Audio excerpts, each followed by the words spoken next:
Today I'm taking a look at the battery pack.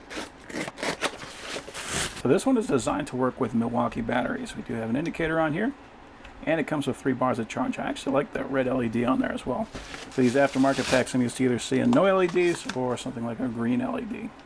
But they actually went with Milwaukee colors, which is excellent. So this is a 2-pack. We get 2 batteries with this, and they are each 6 amp hours. So these are gigantic batteries. One thing I really like to see, they actually have a rubber bottom on there. Most of these batteries do not. They are 18 volts, and they have the standard clip release. It is labeled on the top, positive and negative, and we have 5 contacts.